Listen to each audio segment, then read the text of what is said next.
வணக்கம், நமஸ்காரம்.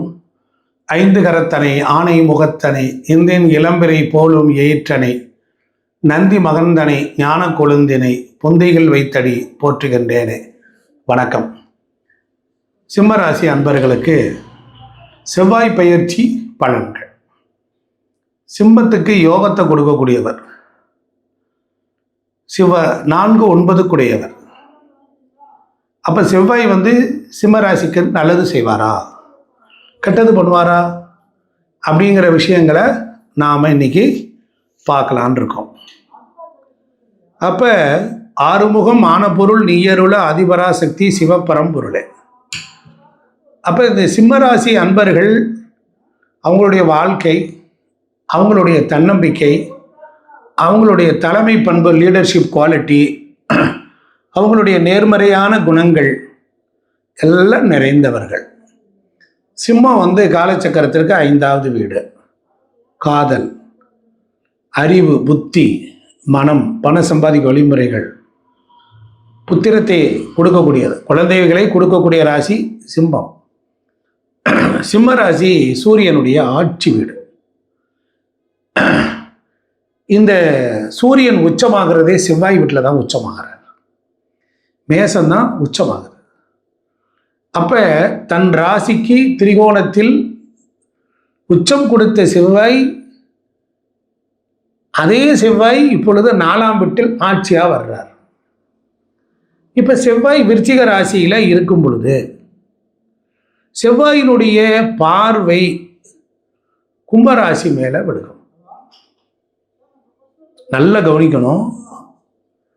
அப்போ சிம்மராசிக்காரர்களுக்கு எப்படியான வாழ்க்கை இருக்கும்? சிம்மராசிக்கு பொறுத்தளவில் இந்த கும்பத்தில் இருக்கிற பார்வை 7ஆம் வீட்டை பார்ப்பார். அதற்கப்புறம் என்ன பண்ணுவார்? 10ஆம் வீட்டை பார்ப்பார், 11ஆம் வீட்டை பார்ப்பார். அப்போ சிம்மராசிக்காரர்களுக்கு செவ்வாயினுடைய பார்வை 7, 10, 11ஆம் வீட்டை பார்க்குறார். சிம்மராசிக்கு யோகத்தை கொடுக்கக்கூடியவர் குரு பகவான். அப்ப குரு என்ன செய்கிறார்?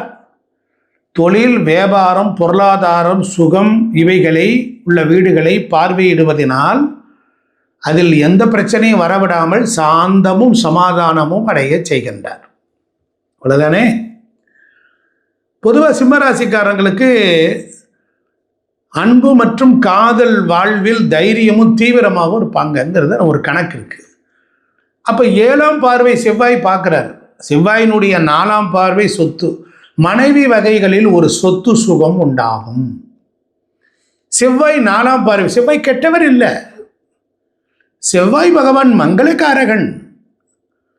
அவருடைய பார்வை அவருடைய வீட்டில் ஆட்சி பெற்று சிம்மத்திற்கு யோகத்தை கொடுக்கிறவர், ஒரு கேந்திரம், ஒரு திரிகோணத்தை உடையவர் செவ்வாய். அப்போ ஒரு கேந்திராதிபதி தன்மையும் திரிகோணத்தன்மையும் ரெண்டும் கலந்த கலவையை செவ்வாய் கொடுப்பார். அப்போ சிம்மத்திற்கு எப்படி இருக்கும் அப்படின்னு கேட்டால், தொழில் மற்றும் வேலை இல்லாதவர்களுக்கு வேலை கிடைக்கும், வியாபாரத்தில் இருப்பவர்களுக்கு லாபம் கிடைக்கும், உற்பத்தி மற்றும் வேலை செய்பவர்களுக்கு உற்பத்தி திறன் அதிகரிக்கும், குடும்ப ஆதரவு, வாழ்க்கையின் துணையின் ஆதரவு கிடைக்கும், தொழிலில் நிமித்தமாக குடும்பத்தை பிரிந்து வெளியிலே சென்றிருப்பார்கள், பூர்வீக சம்பந்தப்பட்ட சொத்து வழக்குகள் இருந்திருக்கும், தாய்க்கு வைத்திய செலவுகள் இருந்திருக்கும். காரணம் என்ன என்றால், சனி பகவான் மீனத்திலே இருந்து அவருடைய பார்வை செவ்வாய் பார்க்கிற வீட்டையும் இவர் பார்க்கிறார். செவ்வாயின் 7ஆம் பார்வை 10ஆம் இடத்தை பார்க்குது. சனி பகவான் 8ஆம் இடத்திலிருந்து 10ஆம் இடத்தை பார்த்தார். செவ்வாயும் சனியும் பார்த்தால் ஒரு பிரச்சனைக்கு ஒரு முடிவு காலம் உருவாகும். எவ்வளவு பெரிய அற்புதமான விஷயம் பாருங்க. ஒரு யோகத்தை தரக்கூடியவர் நாளில் ஆட்சி பெற்று குருவின் நட்சத்திர சாரத்தில் ஆரம்பத்தில் நின்று குரு 12ஆம் வீட்டில் உச்சம் பெற்று ஒரு யோகாதிபதி உச்சம் பெறனால தொழில் மூலமாக இருந்த பிரச்சனை, கடன் தொல்லை, அசிங்கம், அவமானம், கேவலம் இவைகளெல்லாம் ஒரு முடிவுக்கு வரும். காரணம் என்ன என்றால், சிம்மத்திற்கு சனி பகவான் கெட்டவர். அவர் 8ஆம் வீட்டில் போய் அமர்ந்திருக்கிறார். அதனால நிறைய கடன்கள், நிறைய அலக்கழிப்புகள், வம்பு வழக்குகள், பிரச்சனைகள், காப்பீடு சம்பந்தமான ப்ராப்ளங்கள் எல்லாம், ஹெல்த் இன்சூரன்ஸ் போன்ற பாலிசிகள் எல்லாம் எடுத்தால் நல்லது. அப்படிப்பட்ட நிலையில் இந்த சிம்ம ராசி நன்மை அடையுமா தீமை அடையுமான எல்லாரும் சொல்லுவாங்க. செவ்வாய் இருக்கிறார், சனிக்கு திரிகோணத்தில் செவ்வாய் வந்திருக்கிறார் அப்படின்னு சொல்லுவாங்க. ஆனால் குருவும் இருக்கிறார். அப்போ குருவும் செவ்வாயும் சேர்ந்து அதீதமான நல்ல பலன்களையும் கொடுப்பார்கள். சனி சேர்ந்து சில சிக்கல்களையும் கொடுப்பார். 2 ப்ளஸ் ஒரு மைனஸ் இருக்கு. அப்போ சிம்மராசிக்கு பொறுத்தளவில் எப்படிப்பட்ட பலன்கள் நடக்கும் என்றால், சிம்மராசிக்கு 4ஆம் இடத்துல செவ்வாய் வந்தனால பூமி, வீடு, வண்டி, வாகனம், யோகம், இதில் இருந்த டாக்குமெண்ட் பிரச்சனைகள் முடிவுக்கு வரும். டியூ போட்டு கட்டிட்டு இன்னும் பத்திரப்பதிவு வாங்கலைன்னா பத்திரப்பதிவு நடக்கும். 8ஆம் இடத்த 3ஆம் காலச்சக்கரத்துக்கு 3ஆம் இடம் டாக்குமெண்ட்டு செவ்வாய் ஆட்சி பெற்று 4ஆம் இடத்துல இருந்து பூமி, நில, வீடுவா சம்பந்தமாக இருந்த வில்லங்கத்தெல்லாம் ஒரு முடிவுக்கு அடக்கி உடக்கி மடக்கி ஒரு முடிவு கொண்டு வந்து விட்டுருவார். அப்போ சிம்மராசிக்கு பொறுத்தளவில் இடமாற்றம் உண்டாகுமா? உள்ளக்குள்ள சேஞ்சஸ், சண்டை சச்சரவு, போராட்டம், இவைகளெல்லாம் எதிர்த்து போராட வேண்டிய நிலை வந்தது. அம்பட்டிலே வெற்றி.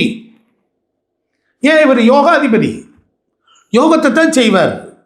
ஆனால் சனி வீட்டை பார்த்தால் மட்டும் என்ன செய்வார்னா, தன் 4ஆம் பார்வையாக சிம்மத்துக்கு 7ஆம் இடமானால அங்கே ஒரு சொத்து சுகம், அங்கே மனைவி மக்கள் வகைகளில் இருக்கக்கூடிய வகையில் அதில் இருந்த ப்ராப்ளங்களை சால்வ் பண்ணுவார்.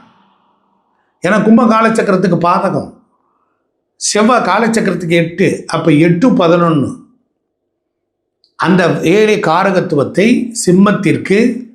அப்போ என்ன பண்ணுவார்? சனி வீட்டை எப்பெல்லாம் செவ்வாய் பார்க்குறாரோ அந்த வீடு அவருக்கு சிறப்பு இல்லை. இதே மகரத்தை பார்த்தார் என்றால் அது உச்ச வீடு. அப்போ சிம்மத்திற்கு 6ஆம் இடம் உச்ச செவ்வாய், அவரே என்ன பண்ணார்? 4ஆம் இடத்துல ஆட்சியாக இருக்கிறார். அப்போ இங்கே செவ்வாய் உச்சம், நீச்சம், ஆட்சி எல்லாம் கலந்து பார்த்தால் 50% சக்ஸஸ் மாதமாக இருக்கும். அதுபோல குருவினுடைய பார்வையும் மிகச்சிறப்பு. தன் ராசிக்கு 9ஆம் இடத்தில் வந்திருக்கிற குரு, செவ்வாய் நின்ற வீட்டிற்கு யோகத்காரகன். அதனால் அந்த குரு என்ன செய்வார்? தெய்வீகம், ஆன்மீகம், தந்தை வழி சொத்துக்கள், தந்தைக்கு உயிருக்கு சமமான கண்டங்கள், அறுவை சிகிச்சை, ஆப்ரேஷன் நடக்க வந்ததில் தோல்வி அடைஞ்சதெல்லாம் வெற்றி பெறும். தோல்வியை வெற்றியாக மாற்றக்கூடிய காலமாக இது அமையும். அதற்கு ஆன்மீக பலம் உங்களுக்கு தேவை. அதுபோல் உங்களுடைய குலதெய்வம், குடும்ப தெய்வத்தை நீங்கள் வணங்கினால் சிறப்பு. சகோதர சகோதரர் இருந்த கசப்புத்தன்மை நீங்கும். பூர்வ புண்ணியத்தில் இருந்த வில்லங்கம் தீரும். திருப்பணி வேலைகள் நடக்கும். பல பேருக்கு வெளிநாடு செல்லக்கூடிய யோகம் அமையும். கடல் கடந்து சென்று பொருள் ஈட்டக்கூடிய வாய்ப்புகள் உண்டு. இவைகள் எல்லாம் மிகச் சிறப்பாக இருக்கும். கடந்த கால கசப்புகள் ஓரளவு நீங்கிவிடும். கணிசமான லாபம், ஆரோக்கியம், நன்மைகள், சுகம் எல்லாம் கிடைக்கப்பெறும். நீங்கள் கவலைப்பட வேண்டாம். நீங்கள் கடற்கரை அருகில் இருக்கக்கூடிய ஸ்தலமாக போகலாம். இல்லைனா திருச்சிராப்பள்ளியில் இருக்கிற அகிலாண்டேஸ்வரி கோவிலுக்கு போங்கள். திருச்சிராப்பள்ளியில் இருக்கக்கூடிய அகிலாண்டேஸ்வரி கோவில், அதுக்கப்புறம் திரு எறும்பீஸ்வர் கோயிலுக்கு போயிட்டு வந்தீங்கன்னா வாழ்க்கையில் பல மாற்றங்கள் உண்டு. வெற்றி நிச்சயம். எப்பொழுதும் மதுரை மீனாட்சி அம்மனை விட்டுவிடாதீர்கள். பிடித்து கொள்ளுங்கள். நன்றி, வணக்கம்.